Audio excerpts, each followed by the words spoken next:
This program proudly brought to you... The winner of the Victoria Carnival Sale. Oh, what a feeling.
Let's go to a break. We'll be back with so much more. Stick around here on Network 10.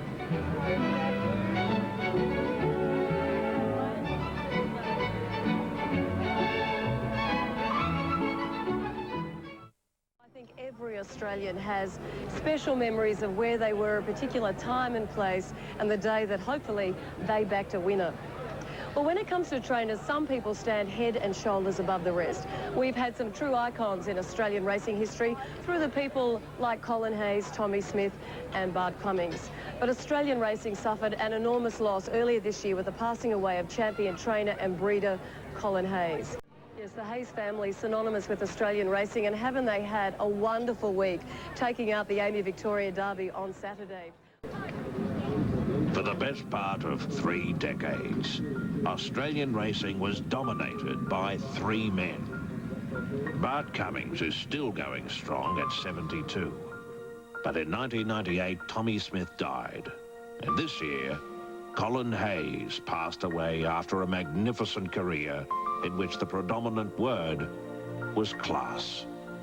While Bart was king of the one-liners as well as the cups, and TJ was the cocky headline-grabbing optimist, C.S. Hayes became known as the quiet achiever. I always say 4/5 hard work and routine and 1/5 intuition. And I suppose that intuition comes right through to the selection of the horse too. In more than 40 years as a trainer with stables in 2 states, Hayes trained an Australian record 5,333 winners, won 2 Melbourne Cups and 3 Cox Plates.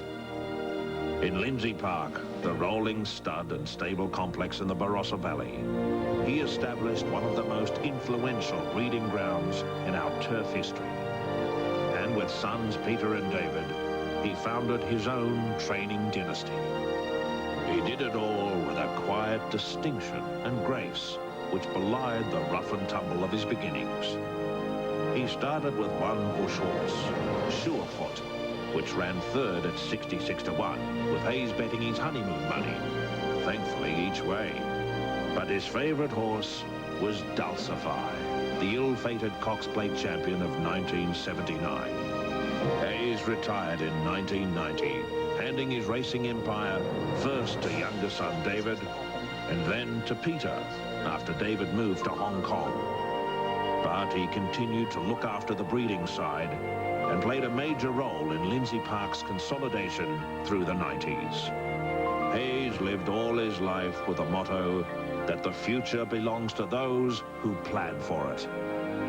That's why his influence will continue well into the next century. Yes, the Hayes family synonymous with Australian racing.